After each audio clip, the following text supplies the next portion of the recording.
जवानी में उसको सियासत से ना कोई दिलचस्पी थी और ना ही कभी उसका सियासत में आने का इरादा था। वो अपनी जवानी में ही ठीक ठाक शोहरत और पैसा कमा बैठा था। वो खेलों के मुकाबले में शौकीन था, इसलिए कई बार तनाज़ात का भी शिकार हुआ, लेकिन वो हमेशा ही तनाज़ात से बचकर निकलने में कामयाब होता रहा।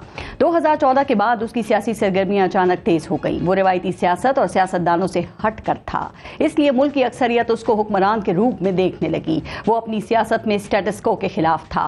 वो मुल्क का सिस्टम बदलना चाहता था। मुल्क के लोगों और मुल्क चलाने वालों के वहमो गुमान में भी नहीं था कि वो एक दिन ऐसी सियासी ताकत बनकर उभरेगा कि इक्तिदार ही ले उड़ेगा। लेकिन वो लड़ा और मुल्क का हुक्मरान बन बैठा। उसके इलेक्शन की शफाफियत पर उंगलियां उठी, धांधली के इल्जामात भी लगे। वो सोशल मीडिया पर बहुत ही पॉपुलर था, इसलिए उसने सोशल मीडिया को अपनी कम्युनिकेशन का अहम हथियार बना लिया। वो इक्तिदार में आया तो साबिक हुक्मरानों को सारी खराबियों का जिम्मेदार कहने लगा। वो आवाम में मकबूल से मकबूल तर होता गया। वो सबका एहतसाब करना चाहता था। उसने इक्तिदार में आने के कुछ ही बाद अपनी खुफिया एजेंसी के सरबराह को ओहदे से हटाकर अपनी पसंद का सरबराह लगा लिया। उसने मीडिया में तकसीम पैदा कर दी। जो चैनल उसके खिलाफ राय देता, वो अपनी प्रेस कॉन्फ्रेंस में ही उस पर झूठे होने का लेबल लगा देता। उसकी खबरों को फेक न्यूज कहकर मजाक उड़ाता। यहाँ तक कि जो चैनल उसके खिलाफ या उसकी पार्टी के खिलाफ खबरें देता, उसके रिपोर्टर्स का उसकी प्रेस कॉन्फ्रेंस में दाखिला मुश्किल कर दिया जाता था। वो मुल्क की खारजा पॉलिसी को अपनी मर्जी से चलाना चाहता था, इसलिए उसने मौका मिलते ही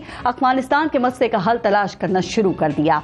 उसकी राय में इस मसले का कोई जंगी हल मुमकिन नहीं था, इसलिए मुज़ाकरात से इस मसले का हल निकाला गया। इक़्तिदार के 2 साल बाद ही उसकी मकबूलियत में कमी आना शुरू हो गई, इसलिए अगली बारी लेने के लिए जो मंसूबे बनाए गए वो सब धरे के धरे रह गए।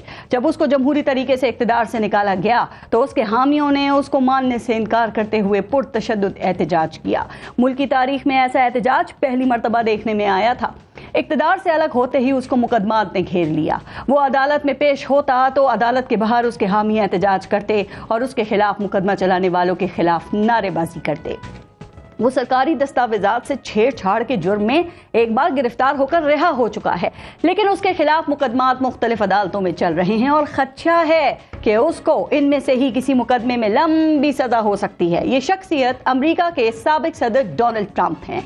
वैसे ट्रंप वाहिद ऐसी शख्सियत नहीं है, बल्कि हमारे यहाँ हमारे इर्द गिर्द ऐसी कई शख्सियात हैं जो अपनी मकबूलियत को अपने इक़्तिदार को तूल देने की कोशिश के लिए इस्तेमाल करते करते ऐसी गलतियां कर जाते हैं जिन गलतियों का खुमियाजा सिर्फ उन्हें ही नहीं बल्कि पूरी रियासत और अवाम को भी भुगतना पड़ता है।